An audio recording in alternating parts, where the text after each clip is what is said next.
nosotros partimos de un pequeño colectivo que surge en CCH Naucalpan. Somos de esta parte de la ciudad.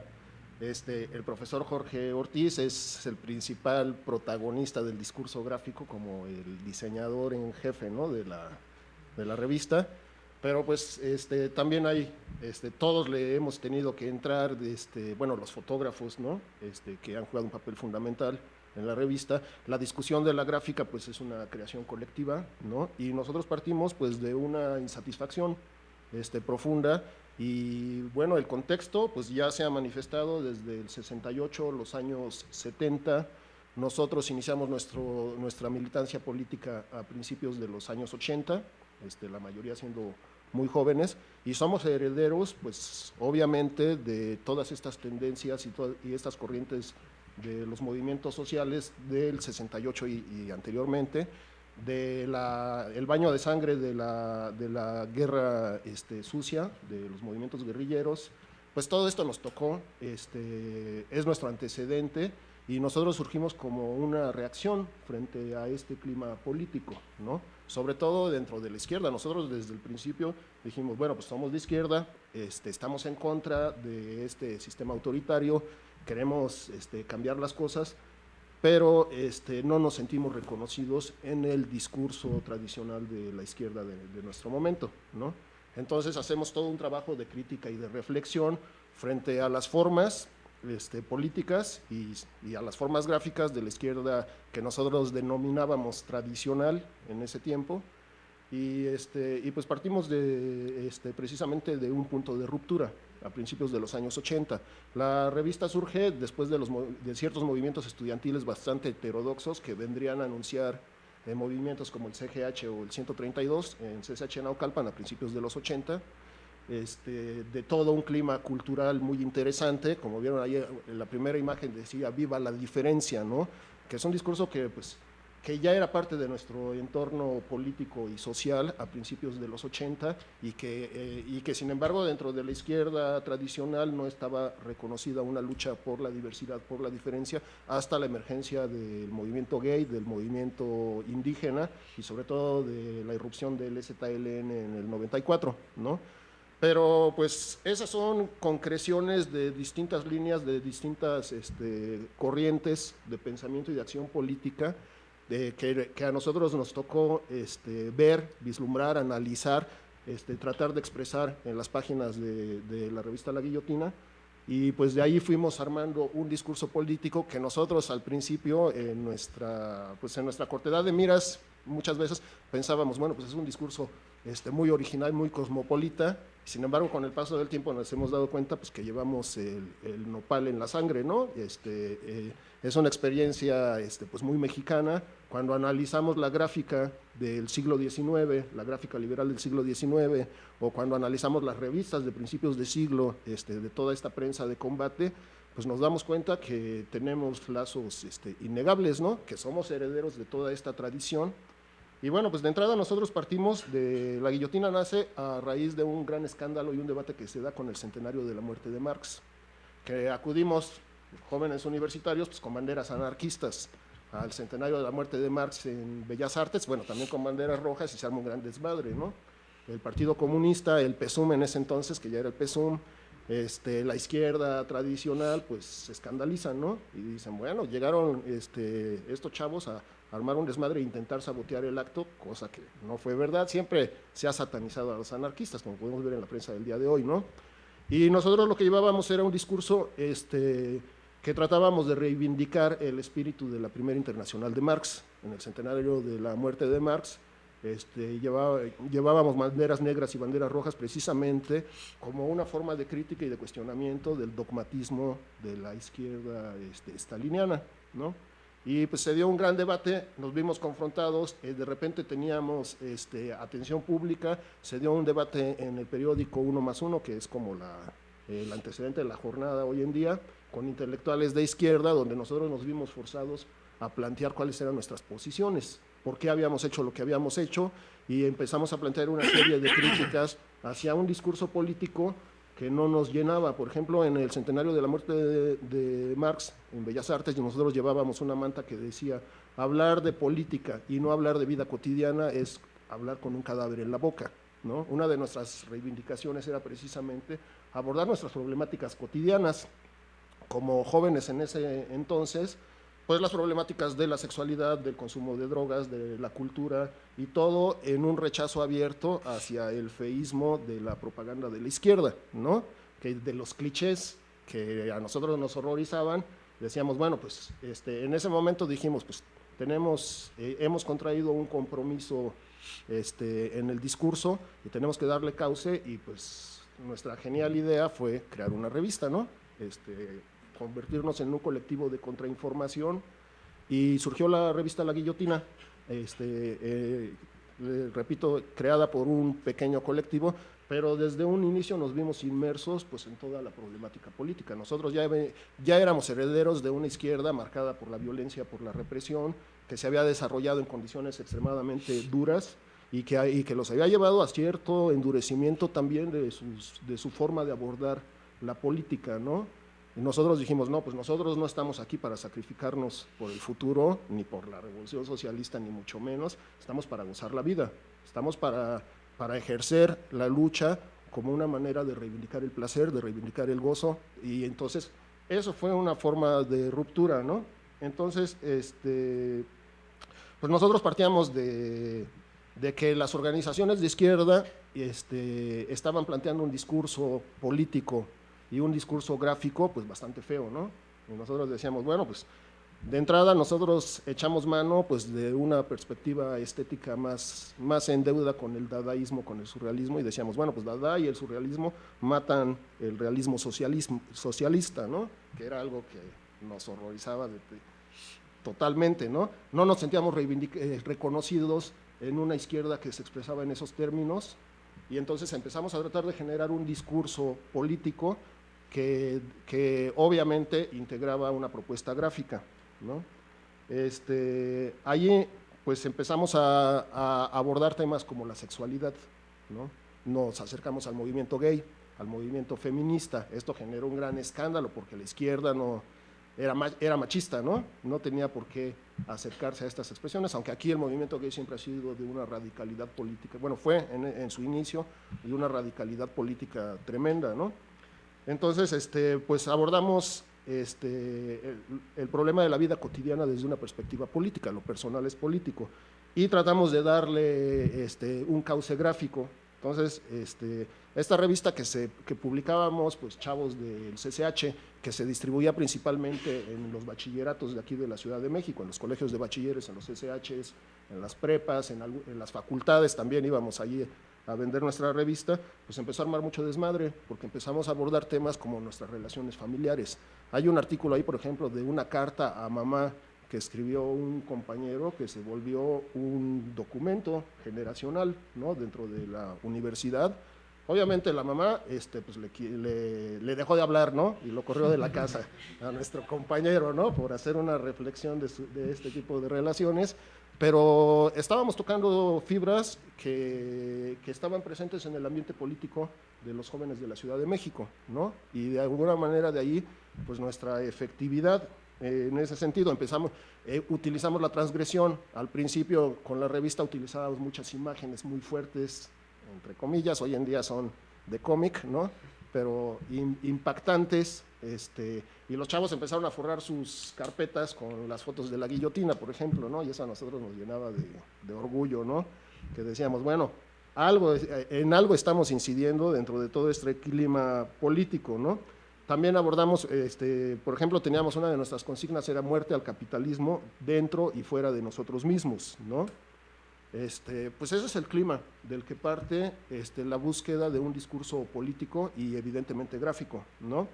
Y de esta manera, pues en La Guillotina, que surge desde 1983, se convierte en un correlato de alguna manera de los movimientos sociales, de los grandes fenómenos que nos tocó experimentar en carne propia.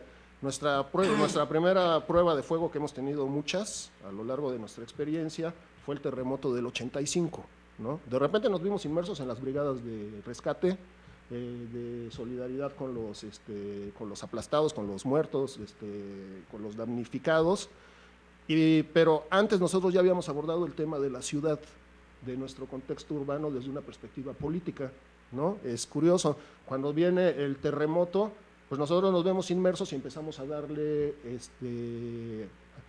a tratar políticamente esta cuestión, y de alguna manera somos testigos pues del surgimiento de esa corriente de solidaridad que reordena lo que después se llamaría la señora sociedad civil, ¿no? Que ya de nueva cuenta pasó de moda, pero que ha tenido sus momentos estelares, ¿no? Y esto en contra de la visión dominante de la izquierda, que decía, no, pues todos los que están apoyando pues son hermanitas de la caridad, ¿no? Hay que destruir el sistema, no tenemos por qué meternos en las labores de solidaridad hacia nuestros vecinos, hacia nuestros compañeros, nuestros hermanos, etcétera, etcétera. Sin embargo, pues nosotros siempre fuimos un elemento de ruptura, ¿no? Sufrimos numerosas agresiones por parte de la izquierda misma, ¿no? En las manifestaciones nos rompían las revistas, nos escupían, nos gritaban que éramos putos, que éramos drogadictos, que éramos no sé qué, que éramos jóvenes degenerados de la clase media en crisis, etcétera, etcétera. Pero, sin embargo, pues la revista tenía mucho éxito, se vendía muchísimo, se discutía muchísimo, armaba muchos debates, y pues obviamente también empezamos con un discurso de lucha por la democracia. En este sentido tiene que ver con que nosotros estábamos buscando otros referentes.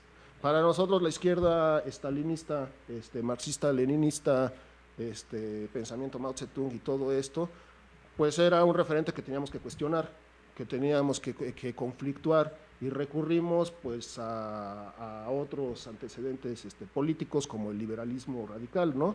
Por eso la guillotina, buscábamos una ruptura, ¿no? No el machete, no la hoz y el martillo, no esos elementos que ya eran un cliché, sino buscábamos elementos de ruptura que nos permitieran repensar a la izquierda.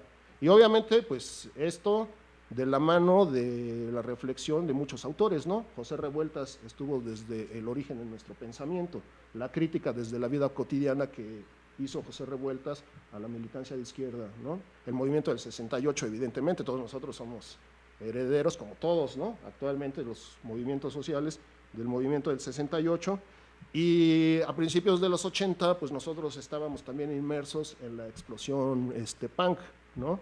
En el surgimiento del fenómeno de las bandas, de los chavos banda, que fue otro fenómeno donde nosotros nos metimos a debatir, ¿no? Porque deslumbró a los antropólogos, deslumbró a observadores de los fenómenos culturales y políticos, y nosotros pues siempre metiendo la cuchara desde una perspectiva más crítica, pues empezamos a tratar de desmitificar el fenómeno de la banda, pero a reivindicar también su espíritu rebelde y contestatario, ¿no? Y echamos mano también pues de un discurso magonista. Nuestros carteles, nuestras consignas, pues muchas eran retomadas de la experiencia del Partido Liberal Mexicano, ¿no? Y del magonismo en México. Y pues actualmente no hay prácticamente colectivos juveniles o grafitis o intervenciones urbanas que no echen mano también de estos recursos, ¿no?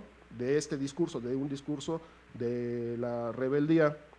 Nos tocó participar en el movimiento del CEU, que ya habló aquí el compañero sobre el movimiento del CEU, obviamente en la resistencia, cuestionando la verticalidad y el machismo de su dirigencia, los límites de su discurso. No fue el momento de la ultra ni de la mega ultra, eran los brigadiers en ese entonces, los que estaban en la crítica de estas tendencias, ¿no? Bastante autoritarias dentro del mismo movimiento estudiantil. Esto vendría a ser explosión, como decía bien el compañero, 13 años después en el movimiento del CGH, que se convierte en un movimiento de bases pues totalmente sustentado en la desconfianza hacia las dirigencias, ¿no? Y hacia los líderes. Y bueno, también pues nuestra crítica de la vida cotidiana nos llevó a hablar de la cuestión ecológica, de las drogas, del consumo de drogas. Nosotros pues, siempre hemos sido antiprohibicionistas. En los años 80, en 85, editamos el Manifiesto Pacheco, que se ha convertido en un antecedente muy importante del movimiento antiprohibicionista, ¿no? ¿Y a quién publicábamos nosotros? Pues a jóvenes inquietos de la misma vida escolar de la Ciudad de México. Tuvimos varios descubrimientos, por ejemplo, el de la fotografía. Si se dan cuenta, muchas de las imágenes pues están tomadas del background de aquí de la biblioteca de la UAM Azcapotzalco. Veníamos a sacar libros de arte para sacar imágenes y reproducirlas en la revista. Todavía no teníamos contacto con las tendencias gráficas que se estaban manifestando en ese momento, pero pues como estábamos abordando también los problemas de la lucha contra la represión, de la lucha por la democracia en México, pues teníamos que hacer uso también de la fotografía, y esto nos permitió entrar en contacto con toda la corriente de fotógrafos, ¿no? Que el compañero Aquino ha señalado cómo en los 70 se empieza a reivindicar el nombre de los fotógrafos.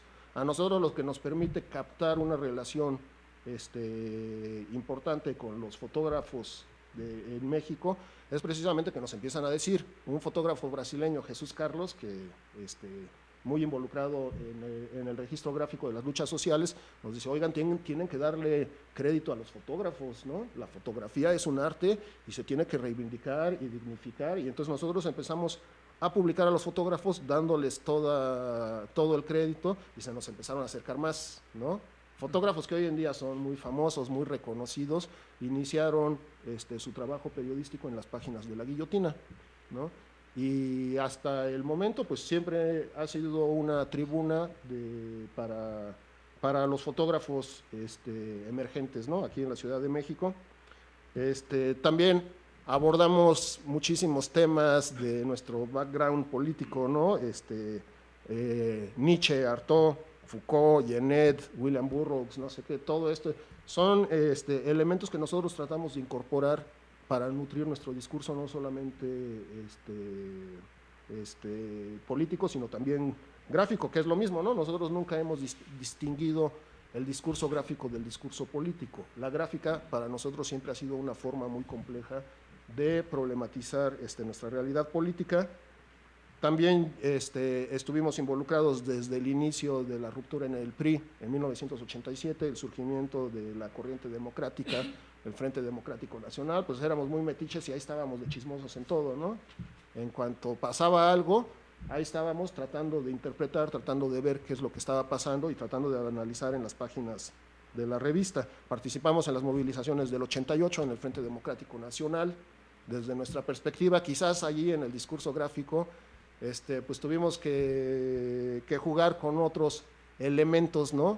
Provenientes de la izquierda que tanto cuestionábamos y demás, pero siempre en la búsqueda de un discurso gráfico original, ¿no?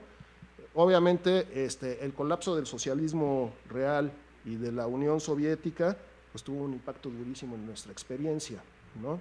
Nosotros pues éramos antistalinistas desde siempre, y tratamos de analizar esto, ¿no? Las revueltas sociales en Europa, la guerra del Golfo en Estados Unidos, la pretensión de Estados Unidos de continuar en un sistema global unipolar, todo eso encontró de alguna manera, nosotros encontramos temas de reflexión y de lucha política en ellos, y también las tendencias sociales que se estaban manifestando en la Ciudad de México, ¿no? Por ejemplo, los procesos de zombificación social.